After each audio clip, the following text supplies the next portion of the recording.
Oke, jadi selanjutnya kita akan membahas tentang pendapatan nasional. Dari mana sih pendapatan nasional itu?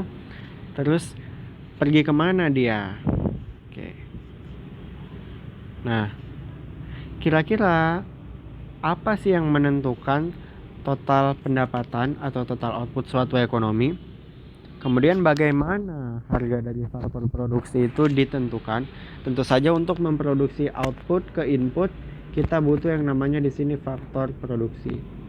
Harganya itu bagaimana sih ditentukan? Terus bagaimana pendapatan itu didistribusikan antara berbagai aktor dalam perekonomian? Oke. Kemudian apa yang menentukan permintaan terhadap barang dan jasa?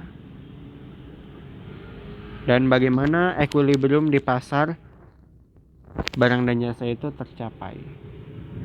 Oke.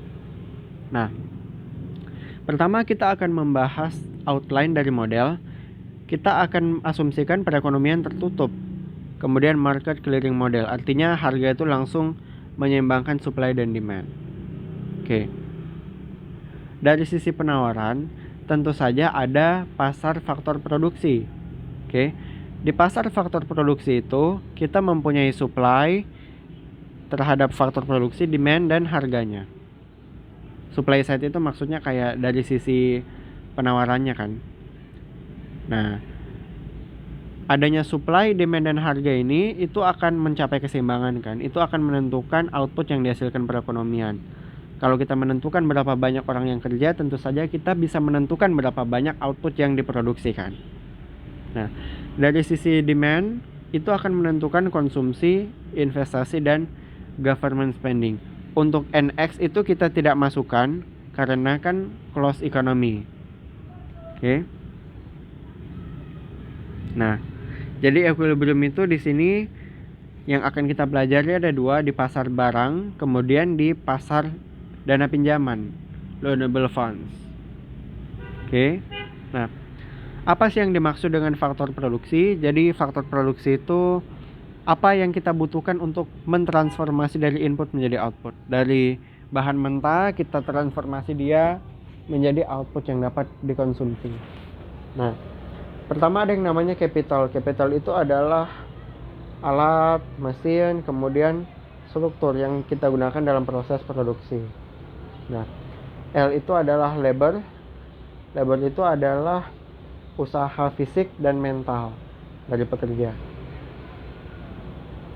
Fungsi produksi seperti ini ya, teman-teman sudah bisa lihat sendiri bahwa output itu ditentukan dari kombinasi capital dan labor.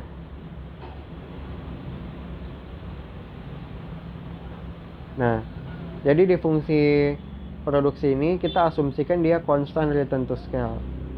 Ini artinya kalau misalnya input naik 1%, maka output itu akan naik 1% juga. Seperti itu. Nah, ini agak sedikit matematika. Pada awalnya Y1 itu ya anggaplah seperti ini ya. Jadi output pertama itu diproduksi dari kombinasi capital 1 dan labor yang 1. Nah, terus kalau misalnya kita kalikan dengan Z, nah berarti K2 kan jadi sama dengan ZK1 dan L2 itu jadi ZL1 kan. Oke. Nah, kalau misalnya Z-nya 1,25 berarti kan semua input itu artinya naik 25%. Oke. Kira-kira apa yang terjadi kepada outputnya Y2-nya? Nah, kalau misalnya constant return to scale, Y2 itu akan sama dengan ZY1. Nah, kalau increasing return to scale, Y2 itu lebih besar daripada ZY1. Kalau decreasing return to scale, Y2 kurang dari ZY1. Misalnya kayak gini. Ada fungsi produksi seperti itu ya. Kita gandakan dua-duanya. Ini kita gandakan, hanya kita gandakan sebesar Z. L-nya juga. Nah, berarti K yang di sini itu berubah jadi seperti ini. L yang di sini berubah jadi seperti ini.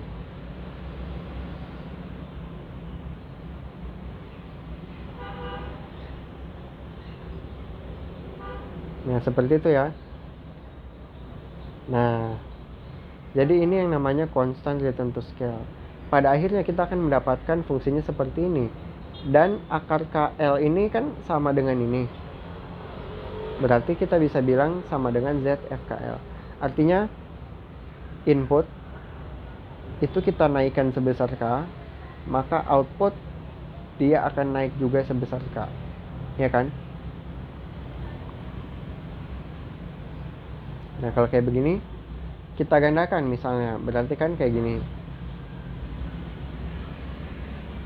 Itu sama dengan akar ZK ditambah akar ZL. Seperti itu ya. Nah,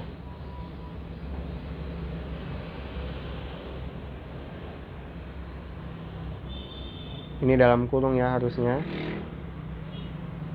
Ya, kita tahu juga kalau ini itu sama dengan ini kan, fungsi produksinya. Oke. Akar Z itu kan berarti sama dengan Z pangkat 1/2 fungsi K, L. Nah, terbukti kalau Z kita kalau input naik sebesar Z, oke, maka output dia akan naik sebesar akar Z. Lebih kecil kan, makanya dia kita tahu berarti akar Z itu kan kurang dari Z. Nah, kenaikan dari output kurang dari kenaikan dari input, makanya dia decreasing return to scale. Gitu ya. Jadi selama Z-nya itu kurang dari jadi selama dia inputnya naik 1% misalnya, tapi outputnya naik kurang dari 1%, makanya dia itu decreasing return to scale. Nah, ini selanjutnya. Kita gandakan. Ini juga dalam kurung. Nah, kira-kira ini apa? Increasing return to scale kan, karena kita menaikkan input ini K dan L sebesar Z, terus outputnya jadi Z kuadrat.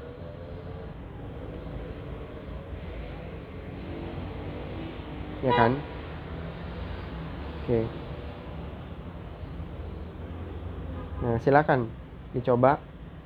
Ini kira-kira constant decreasing atau increasing return to scale? Oke. Silakan 2 menit ya. Di pause dulu videonya baru kita lanjut.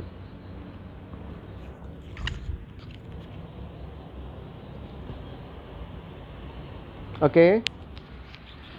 Jadi kalau untuk bagian A, kalau kita gandakan berarti kan dia jadi gini kan.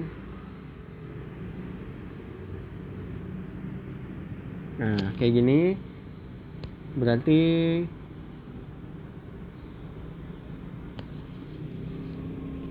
kita coret Z-nya. Nah, berarti sama dengan Z K kuadrat per L. Berarti yang bagian A ini adalah constant return to scale, CRS. Kemudian yang B kan berarti jadi gini kan. Seperti itu. Berarti dia K plus L.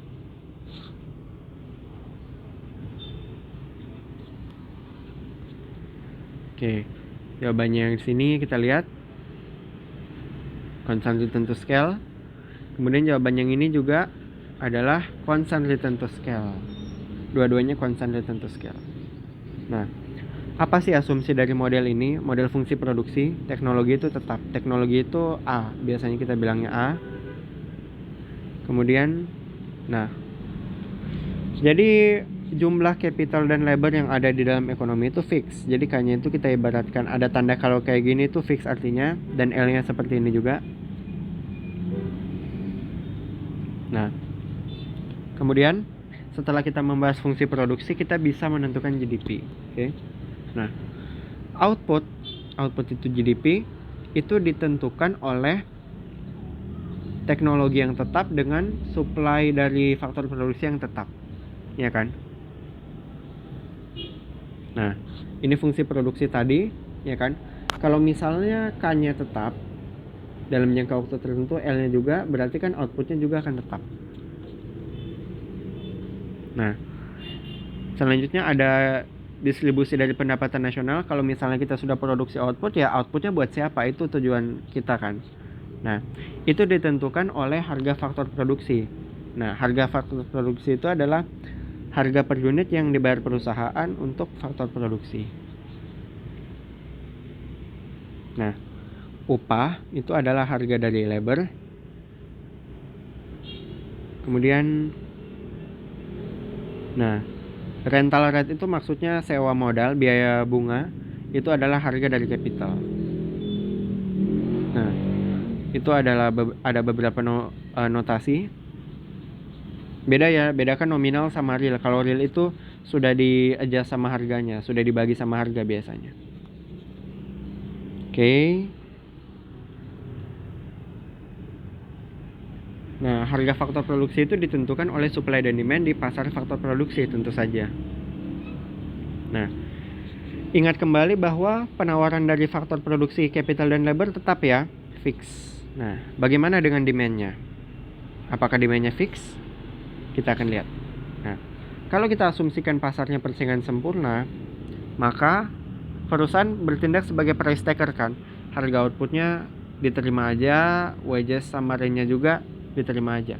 Jadi baik di pasar output maupun pasar input dia persaingan sempurna. Oke.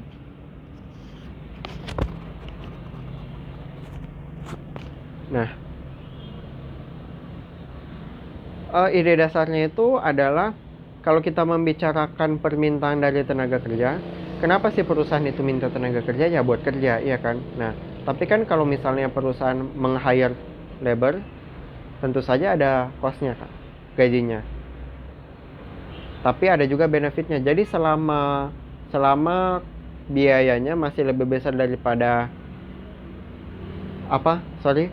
benefitnya lebih besar daripada cost-nya, dia tetap akan mempekerjakan orang, ya kan? Nah, cost-nya itu adalah, ini kita bicara labor ya, capital nanti dulu. Cost-nya itu adalah real wage-nya, oke, bukan nominal wage. Benefitnya itu marginal product of labor. Jadi marginal product of labor itu adalah tambahan output yang dihasilkan dari satu tenaga kerja. Oke. Nah, kita punya fungsi produksi awal kan kalau kayak begini, ya kan? Fungsi produksi awal ini sama dengan Y, ya kan? Nah, kemudian kalau kita mau mencari MPL, ya kita tinggal tambah aja tenaga kerjanya jadi satu kan. Berarti itu jadi fungsi produksi yang kedua. Jadi Y2 gitu. Oke.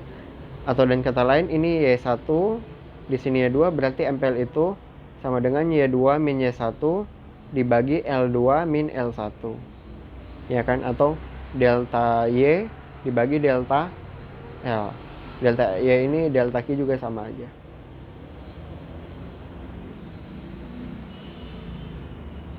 Oke. Nah, ini bisa teman-teman lihat, kita disuruh menentukan MPL pada tiap value Y. Ini tinggal cari selisihnya, ya kan? Selisih ini, ya kan? Kemudian kita tinggal gambar fungsi produksinya. Nah, jawabannya itu seperti ini. Fungsi produksinya, ya kan? Fungsi produksi itu kan menghubungkan antara output dengan labor, ya kan? Semakin lama dia akan semakin landai, ya kan? Kemudian kurva MPL-nya ya berarti kita hubungkan antara tenaga kerja dengan MPL-nya di sini. Gitu ya. Nah, kelihatan bahwa semakin banyak tenaga kerja yang kita pekerjakan, pertambahan outputnya semakin sedikit. Misalnya awalnya di sini, ya kan? Itu kan outputnya bertambah segini dari 1 ke 3. Tapi misalnya dari 8 ke 10, ya sama-sama tambah 2 kali kan? Outputnya cuma tambah segini, Itu namanya diminishing return. Oke. Kenapa sih bisa terjadi seperti ini, pertambahan outputnya sedikit? Karena MPL-nya makin lama makin turun. Dari 1 ke 3, teman-teman lihat, itu dia berarti dari 10 ke 8. Tapi kalau dari 8 ke 10, MPL-nya itu malah tambah turun. Misalnya sini 3, dia turun jadi 1. Makin lama makin turun kan. Makanya fungsi produksinya makin landai.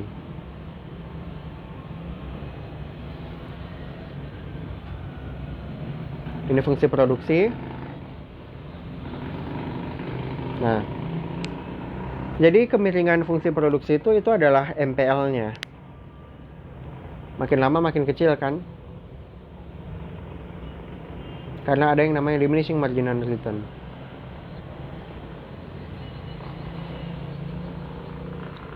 Nah, kalau misalnya input itu meningkat, marginal produknya itu akan turun, ya kan? Nah, logikanya itu kalau misalnya modalnya tetap, tenaga kerjanya kita tambah terus, apa yang akan terjadi? Berarti setiap tenaga kerja itu dia bekerja dengan lebih sedikit mesin kan, harus rebutan, ya kan? Nah, sehingga produktivitas mereka berkurang karena mereka justru harus rebutan mesin gantian, ya kan? Seperti itu.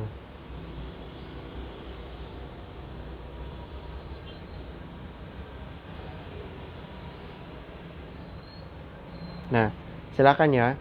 Jadi di sini dikasih fungsi produksi, ya kan?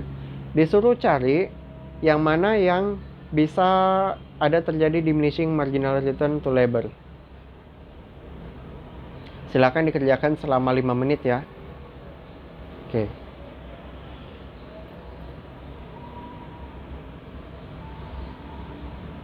Ya baik. Nah, kita akan bahas yang bagian A. Yang bagian A itu MPL. Itu kita sudah tahu kalau marginal product of labor adalah tambahan output yang dihasilkan karena menambah 1 unit tenaga kerja. Sama dengan delta Y dibagi delta L.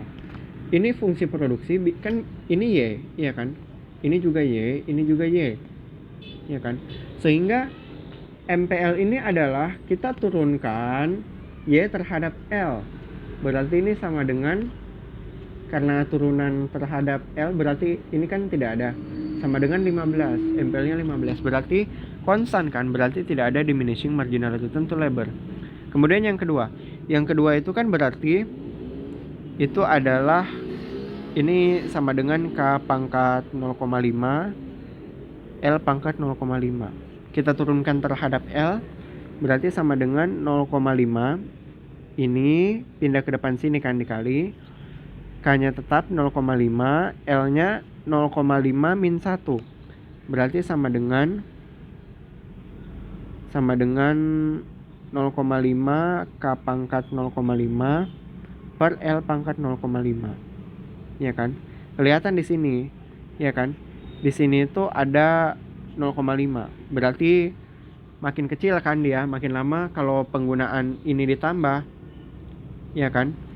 Ini juga akan makin kecil, ya kan? Sehingga apalagi dikalikan sama 0,5 berarti jadi K pangkat 0,5 per 0,5 kan 1/2, berarti kan 2L pangkat 0,5. Di sini makin besar, ya kan? Nah, maka MPL-nya di sini akan makin kecil. Gitu ya. Kemudian yang bagian C. Bagian C itu ini kita tidak anggap, ya kan? Karena kalau turunan kan penyumbelan kita selalu tidak anggap. Ini berarti 15L pangkat 1/2. Kalau diturunkan berarti jadi 1/2 dikali 15 dikali L pangkat min 1/2. Ini sama dengan 7,5 per akar L. Ya kan? Semakin besar L-nya, ya kan, maka MPL-nya juga akan semakin menurun. Kalau di sini naik, MPL-nya akan turun kan? Nah, sehingga akibatnya terjadi diminishing marginal return to labor. Kalau di sini dia enggak. Berarti kesimpulannya kalau yang bagian B sama C fungsi produksinya itu, bagian B sama C itu fungsi produksinya dia kayak gini kan. Nah, tapi kalau yang bagian A itu fungsi produksinya dia konstan. Ini terlalu curam. Yang A itu dia garis lurus. Karena dia tidak diminishing. Karena kan kemiringannya itu dia sama terus. Seperti itu ya. Nah, ini ada contoh. Asumsikan W per P itu sama dengan 6. Kalau misalnya lebarnya 3, kira-kira perusahaan itu harus mempekerjakan lebih banyak atau lebih sedikit tenaga kerja, dan kenapa?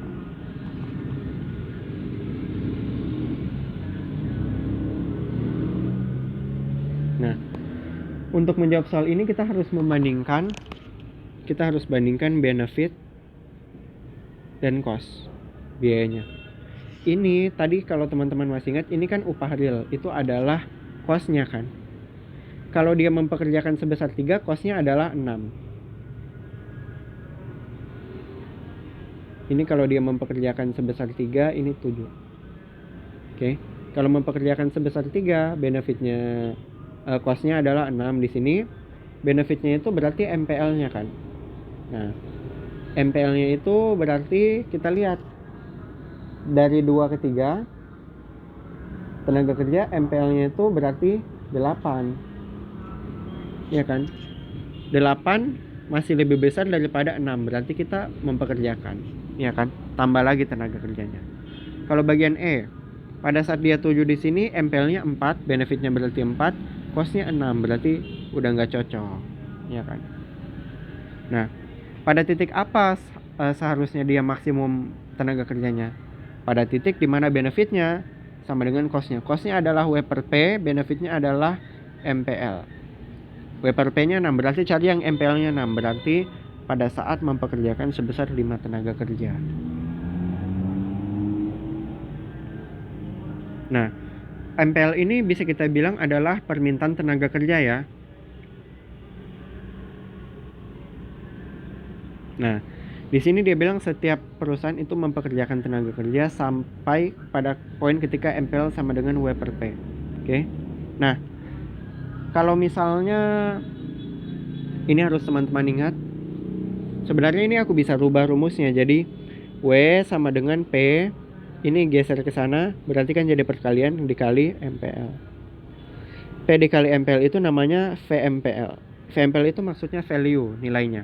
Kalau MPL kan kita cuma mengukur nilai output yang bertambah. Tapi kalau sudah dikalikan sama harga, berarti kita dapatkan nilainya, nilai pertambahannya itu berapa. Ya kan? Atau ini juga sama dengan MRPL. Jadi tambahan penerimaan dari mempekerjakan 1 unit tenaga kerja. Ya jelas kalau kita pekerjakan 1 unit tenaga kerja, kita dapat tambahan output, ya berarti kita dapat tambahan penerimaan juga kan. Sama aja ini. Ini sama. Oke. Nah, jadi tingkat upahnya itu, real wage-nya itu dia menyesuaikan labor demand sama dengan supply-nya. Nah, karena labor supply kan tetap tadi. Ingat, fungsi produksi itu Y tetap sama dengan fungsi dari K, L. Tetap semua kan. Sehingga makanya dia vertikal di sini. Nah, itu terbentuk real wage-nya. Kalau tadi kita sudah menentukan real wage, sekarang kita menentukan rental rate. Kita sudah lihat kalau MPL sama dengan W per P. Nah, berarti MPK sama dengan R per P juga, ya kan? Ada diminishing return to capital. Semakin tinggi penggunaan capital, lebarnya tetap, maka akan semakin rendah MPK.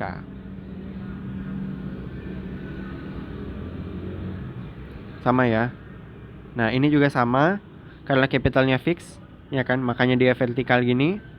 Nah, jadi tingkat sewanya itu menyesuaikan untuk supaya demand-nya ini itu sama dengan supply-nya. Ini terbentuk di sini tingkat harganya, ya kan? Penggunaan tenaga kerjanya sebesar ini, terus outputnya berapa, terus ada rental rate-nya berapa. Nah, kita bahas sedikit ini. Jadi ada yang namanya, kalau kita sudah belajar kan tentang distribusinya itu, kepada siapa? Distribusi outputnya itu akan kepada siapa kan? Kepada aktor ekonomi yang diukur dengan harga masing-masing jasa mereka itu berapa, ya kan?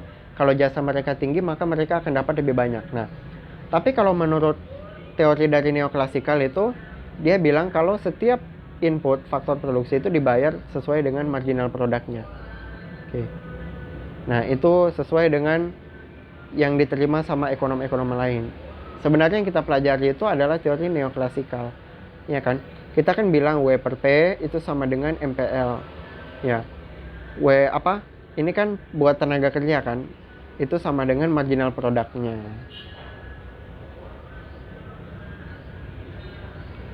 Nah, bagaimana sih income itu didistribusikan?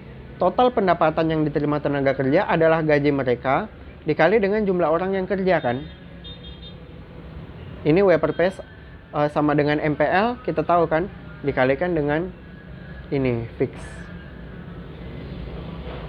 Nah, kemudian total pendapatan untuk sewa itu kan adalah nilai harga sewanya dikali dengan capitalnya, yang mana dalam hal ini juga fix, seperti itu ya. Nah, kalau fungsi produksi itu constant return to scale. Constant return to scale artinya ketika kita menaikkan input satu kali, maka output naik satu kali juga. Oke. Nah, jadi seperti ini. Ini pendapatan nasional itu didistribusikan kepada L dan kepada K, kepada dua aktor dalam ekonomi ini anggaplah.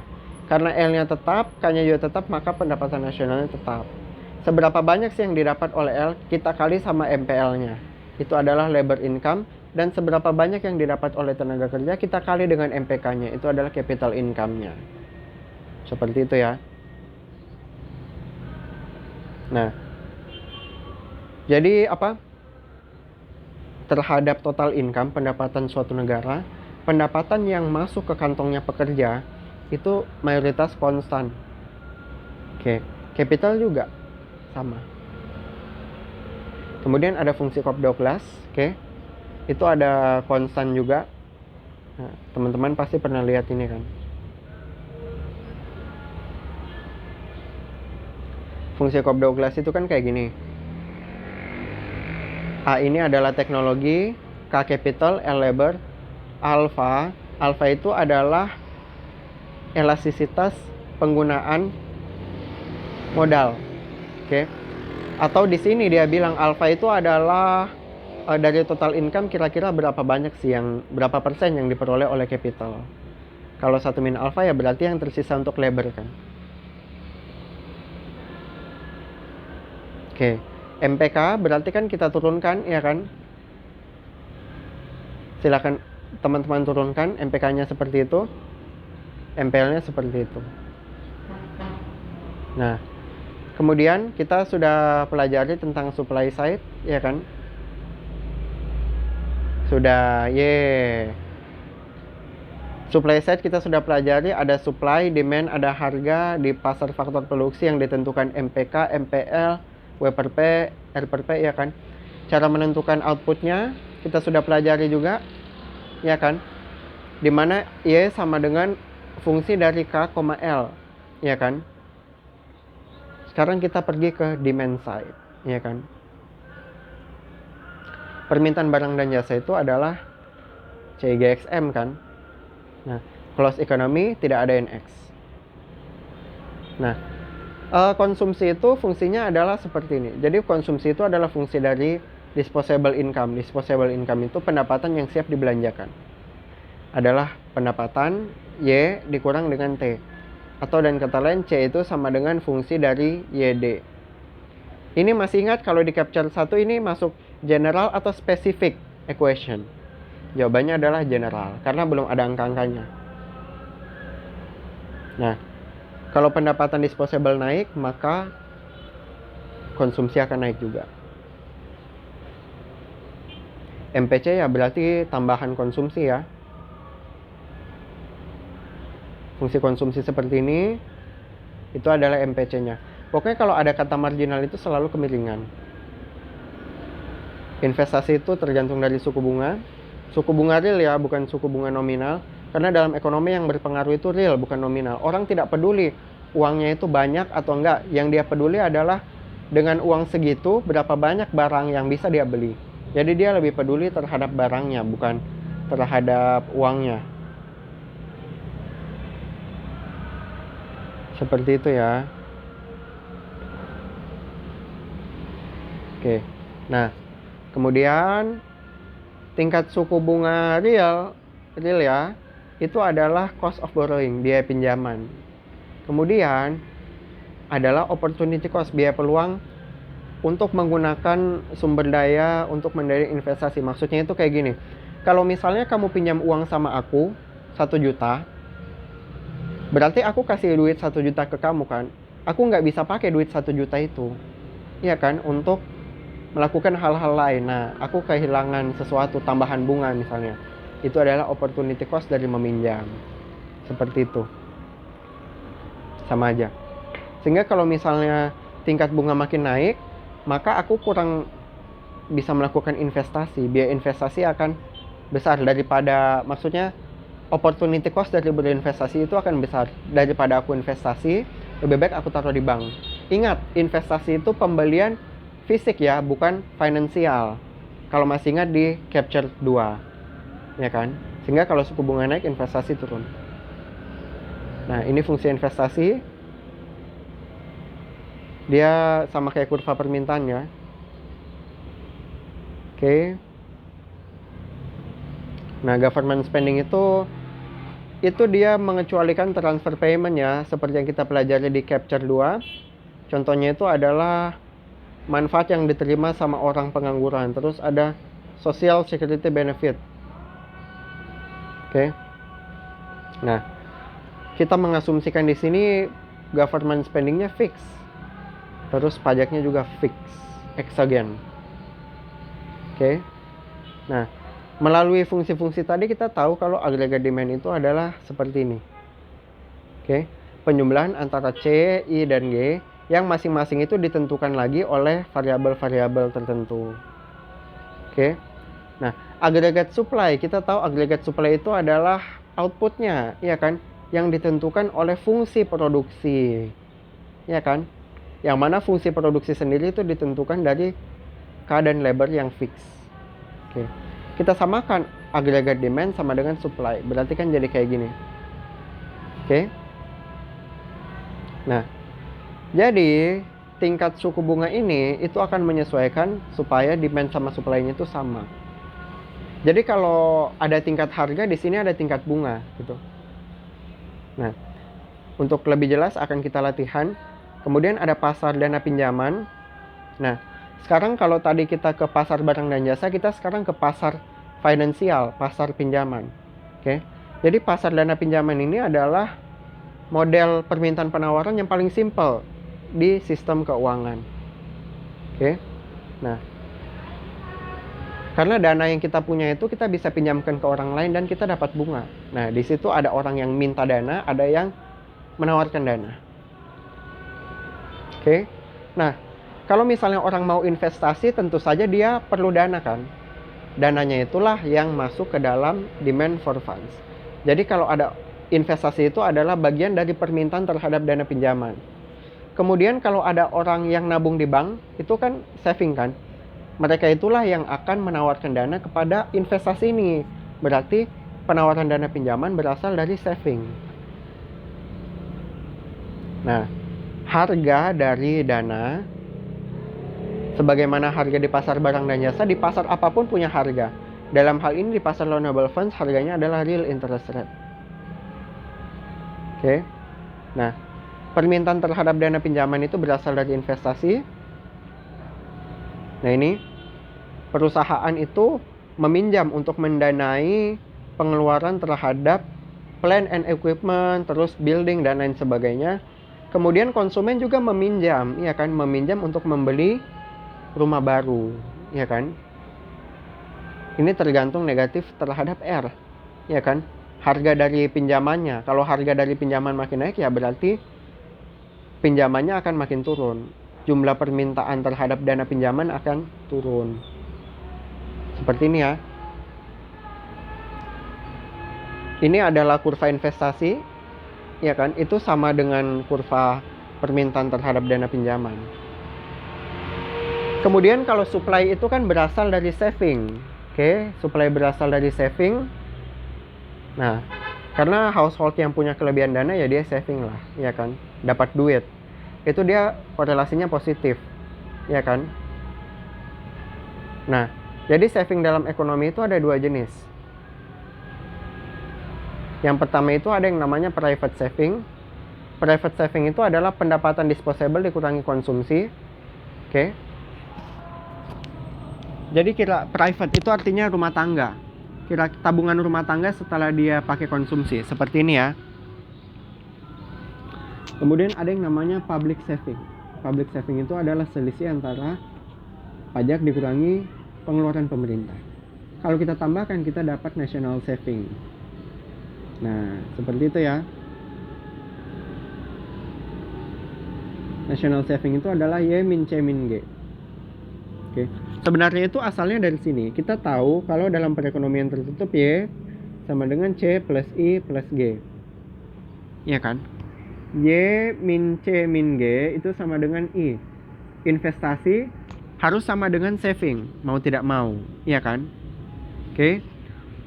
Karena keseimbangan gitu kan, investasi sama dengan saving, berarti Y min C min G ini otomatis saving. Kalau misalnya aku bilang Y min C min T, terus aku tambahkan T min G, itu kan sebenarnya ini kan sebenarnya sama aja kan, hasilnya bakal Y min C min G. Cuma ini kayak dalam perspektif yang berbeda. Y min C min T itu adalah private saving, T min G itu adalah public saving. Seperti itu ya. Nah, delta itu artinya perubahan terhadap variabel. Nah ini teman-teman lihat. Kalau misalnya delta Y sama dengan MPL. Kalau delta L itu sama dengan 1, delta K-nya itu sama dengan 0. Oke. Nah, berarti delta Y itu sama dengan MPL kan? Nah, kalau misal kita ingat MPL itu adalah perubahan output karena perubahan tenaga kerja, mengasumsikan K-nya tetap. Berarti delta K-nya sama dengan 0 kan? Seperti itu. Dan sebaliknya, kalau misalnya tenaga kerja tidak ada yang berubah, tapi terjadi perubahan capital, maka delta Y sama dengan MPK.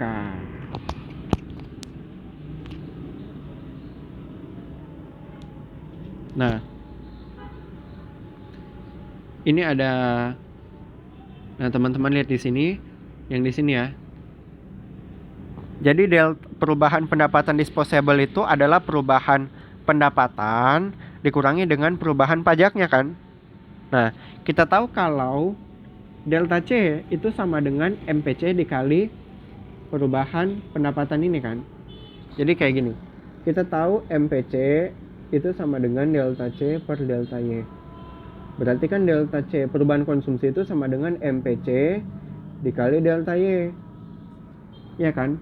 Nah, Y disposable ya maksudnya, berarti delta C sama dengan MPC delta Y ditambah maksudnya dikurang MPC delta T, itu sama aja. Oke, misalnya ada contoh seperti ini.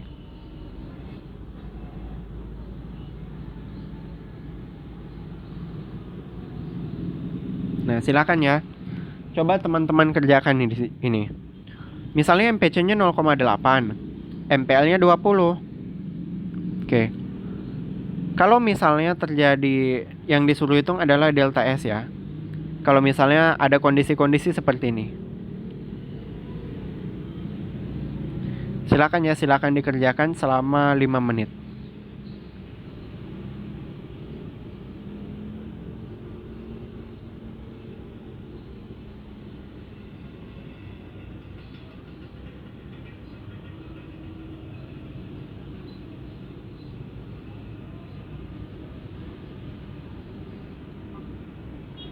Nah, oke, kita langsung masuk ke pembahasan.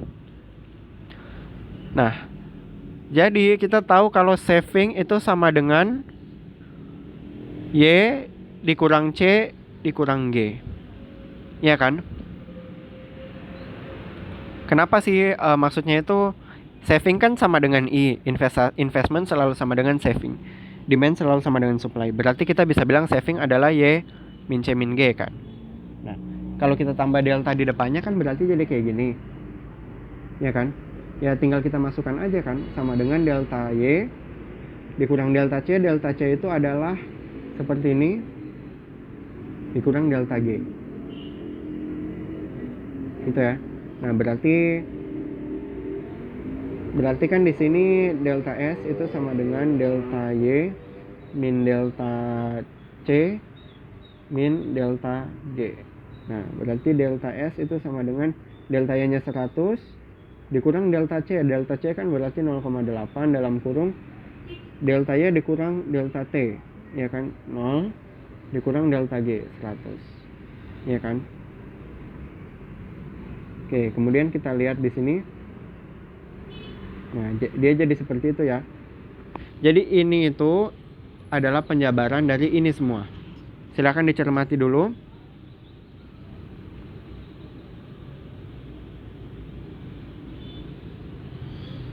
Oke. Delta S-nya itu adalah min 100. Pada saat dia tadi pada soal yang A itu kan delta G 100. Nah, kalau misalnya delta G 100, di sini naik 100, berarti kan di sini kurang 100 kan. Oke. Kemudian yang kedua, kalau misalnya terjadi peningkatan pajak, berarti kan ini delta S sama dengan delta Y min 0,8 delta Y min delta T min delta G. Delta S sama dengan delta Y min 0,8 delta Y ditambah 0,8 delta T, ya kan, min delta G. Oke.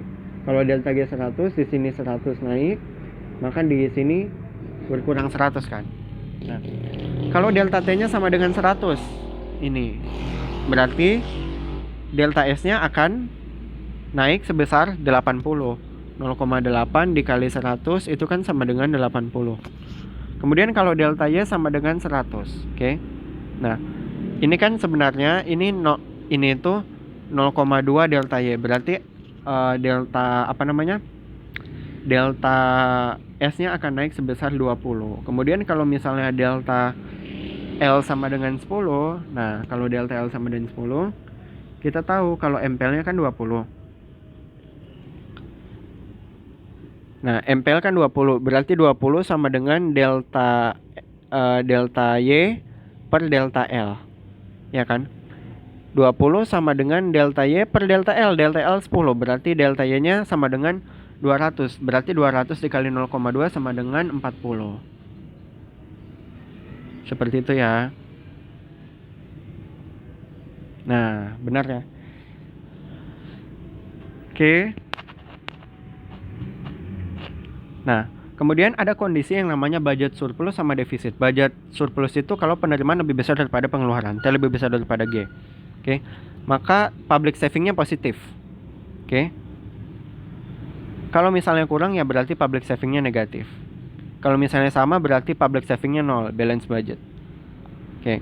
Nah, kalau misalnya terjadi defisit anggaran, maka defisit ini tentu saja perlu dibiayai kan. Nah, pemerintah Amerika Serikat, Kementerian Keuangannya itu membiayai defisit dengan mengissue treasury bonds. Jadi dia mengeluarkan obligasi. Tujuannya apa? Obligasi kan surat pengakuan utang kan. Jadi dia kayak meminjam dari masyarakatnya gitu, atau dari masyarakat luar negeri. Nah, ini data tentang budget defisit di Amerika Serikat. Jadi kalau kalian mau buat makalah harus pakai data-data juga ya, meskipun tidak terlalu banyak nggak apa-apa. Nah, ini teman-teman bisa lihat di sini defisitnya itu dia terhadap GDP. Oke. Ini yang di area atas ini itu kan artinya surplus kan. Maaf, ini defisit kan. Kalau di bawah sini itu artinya dia surplus karena dia surplus kan artinya. Kalau di atas artinya defisitnya itu positif. Nah, ketika utang pemerintah naik, ini utangnya turun. Kalau misalnya utangnya turun berarti harusnya defisitnya juga akan seperti apa? Kalau misalnya utang terhadap itu akan turun, berarti kan defisit anggarannya itu bisa dipastikan turun kan?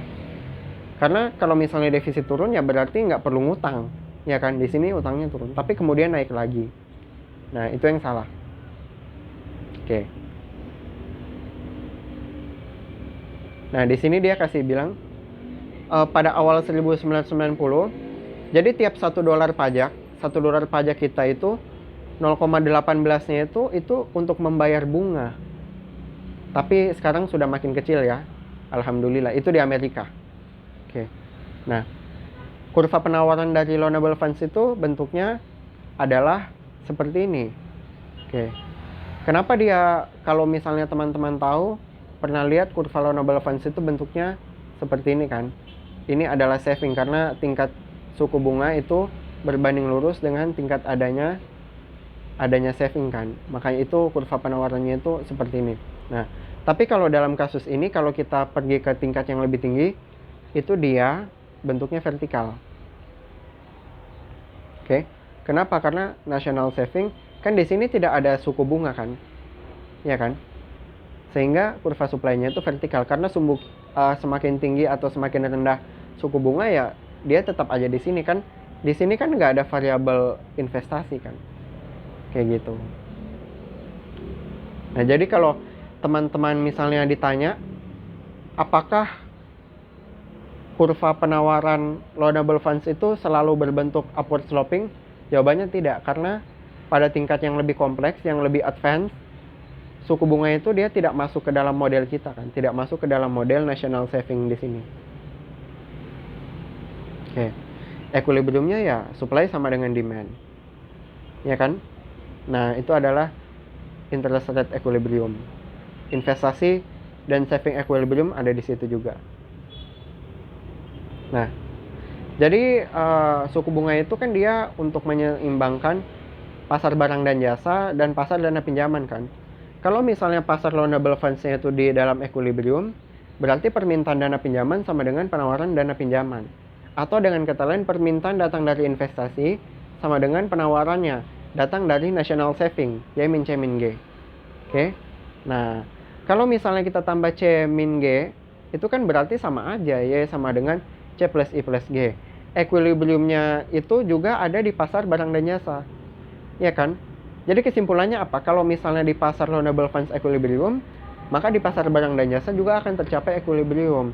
Nah, makanya itu sangat salah kalau misalnya pemerintah hanya berusaha mencapai keseimbangan di sektor moneter atau sektor real saja. Dua-duanya harus seimbang.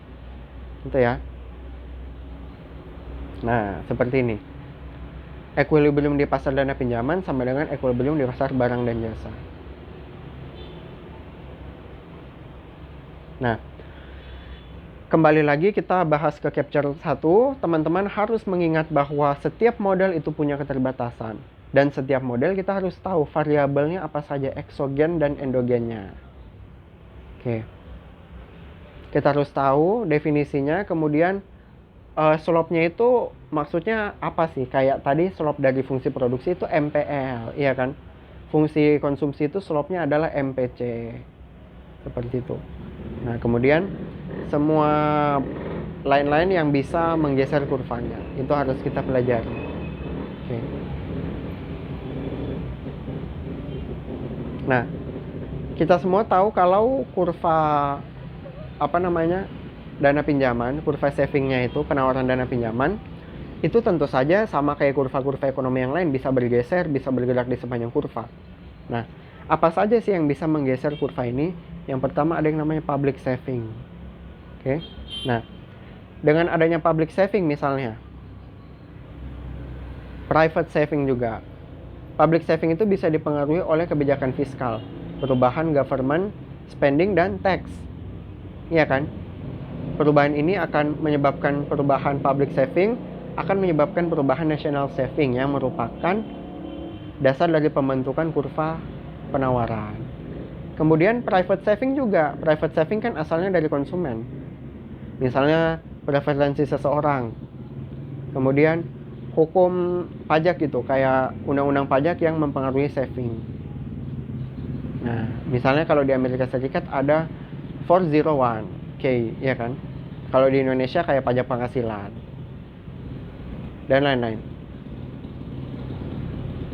Nah, misalnya aku mau kasih contoh di sini. Nah, kalau misalnya ini misalnya S kan, ini kan saving, kemudian ini R, di sini ada saving sama I-nya. Nah, kalau misalnya pemerintah itu menempuh kebijakan budget surplus. Kalau budget surplus berarti apa yang terjadi terhadap national saving? Silahkan dipikirkan 1 menit, di pause dulu. Akan meningkat kan? Nah, karena budget surplus artinya T lebih besar daripada G. Ketika T lebih besar daripada G, maka public saving itu akan meningkat. Dan tentunya peningkatan public saving ini akan meningkatkan national saving. Berarti kurva S ini dia akan bergeser ke sana kan? Nah, akibatnya R akan turun. Seperti itu ya. Sebaliknya kalau budget defisit berarti dia akan bergeser ke sebelah kiri. Kemudian kalau preferensi misalnya. Oke.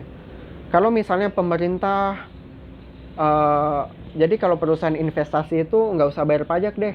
Berarti kan private savingnya akan meningkat, ya kan? Atau misalnya pemerintah menghapuskan pajak penghasilan, private savingnya meningkat, ya kan? Karena orang tertarik untuk menabung, ya kan? Atau misalnya mengganti pajak penghasilan dengan pajak konsumsi. Jadi uang kita di bank itu nggak kena pajak. Yang kena pajak itu adalah saat kita konsumsi.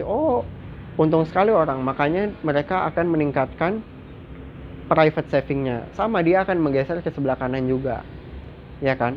Cuma yang membedakan adalah kalau di sini karena private saving, di sini public saving. Oke.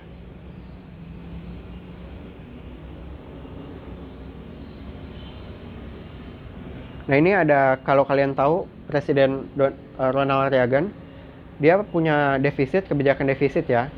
Oke.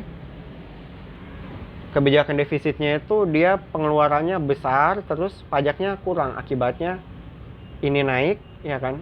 Dan akhirnya saving nasional turun.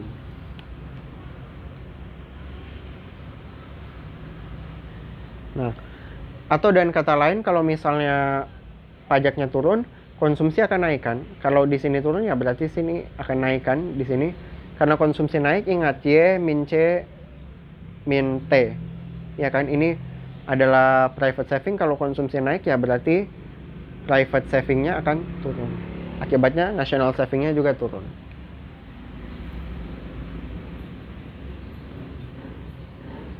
Nah, seperti itu ya. Peningkatan defisit mengurangi saving, bergeser ke kiri, suku bunga naik, investasi turun. Apakah data konsisten terhadap hasil itu? Nah, teman-teman bisa lihat sendiri sini. Nah, coba silakan ya teman-teman, dikerjakan ini selama 1 menit, di pause dulu. Oke.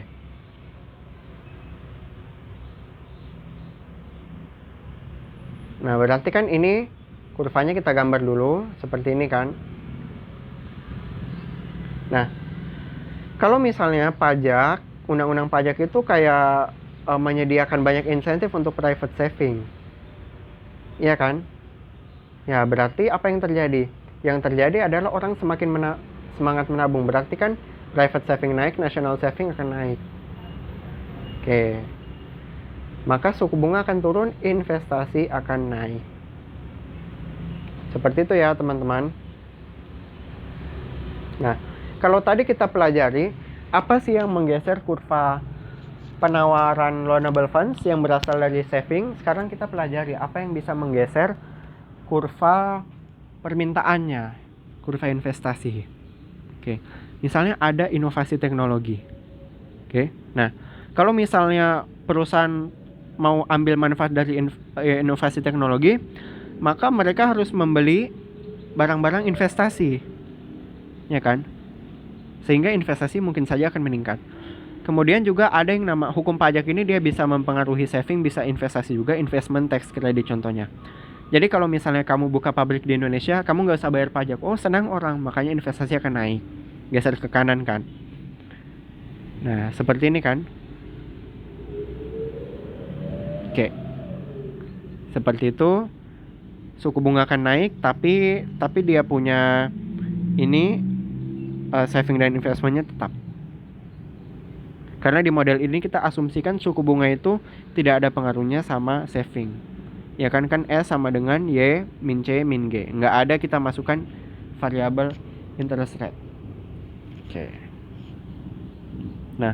Nah, selanjutnya kita lihat nih. Kalau tadi kita asumsikan kurvanya itu kayak gini kan. Nah, kayak gitu. Sekarang kita lihat kenapa sih saving itu tergantung sama R. Oke. Nah, bagaimana sih kalau misalnya saving itu tergantung sama R, kira-kira apa yang terjadi gitu? Nah, bagaimana kalau misalnya terjadi peningkatan investasi itu akan berbeda hasilnya. Oke. Apakah R itu akan naik? Oke, akan kita lihat. Apakah equilibrium value terhadap I itu akan berubah? Ini asumsinya kalau saving itu hubungannya sama interest rate itu ada. Berarti dia kurvanya kayak gini kan. Nah, seperti itu kurvanya ya. Kurva savingnya sekarang kita upward sloping, investment tetap downward sloping. Kalau misalnya permintaan investasi naik, ya berarti kurva investment akan bergeser ke kanan. Suku bunga naik, tapi apa yang akan terjadi? Tapi investasi dan saving juga akan naik. Nah, jadi tergantung ya, apakah modelnya itu mengasumsikan, jadi saving itu apakah R itu dia tidak dianggap atau R itu dianggap. Kalau R itu dianggap berarti kurvanya itu seperti ini, kalau R yang tidak dianggap berarti kurvanya seperti ini, tergantung. Tapi kalau di soal, kalian pakainya yang ini aja.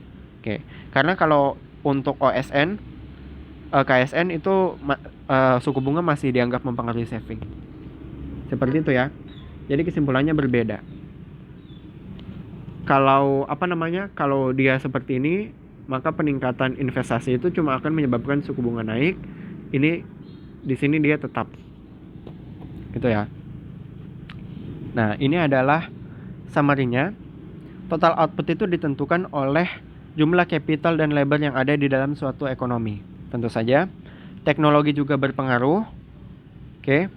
Nah, kemudian perusahaan di pasar persaingan sempurna, entah dia di pasar output sempurna, di pasar input harus sempurna juga, mereka akan mempekerjakan suatu faktor produksi pada saat biaya sama dengan manfaatnya. Oke. Pada saat harga dari faktor yang bersangkutan sama dengan marginal produknya. Harganya diukur dalam real dibagi sama P. Nah, kalau misalnya fungsi produksinya constant return to scale, berarti pendapatan labor ditambah dengan pendapatan capital itu sama dengan pendapatan outputnya. Oke. Kalau perekonomian tertutup itu outputnya digunakan untuk konsumsi, investasi, dan government spending. Oke. Real interest rate itu menyesuaikan supply dan demand dari pasar barang dan jasa dan loanable funds. Oke. Kemudian kalau misalnya terjadi penurunan national saving, maka interest rate itu akan naik. Penurunan kan berarti kayak gini kan, ke sana, ya kan? Atau kurva yang kayak gini berarti kan ke sana, sama aja. Dengan investment itu akan turun. Oke. Nah, kemudian kalau misalnya terjadi peningkatan investasi, berarti interest rate itu dia akan naik. Tapi dia tidak akan mempengaruhi equilibrium investment. Jadi kita asumsikan dia kayak gini. Nah, naik kan? Kalau misalnya supply-nya itu tetap di sini. Seperti itu. Oke, kita akan lanjut ke bab selanjutnya.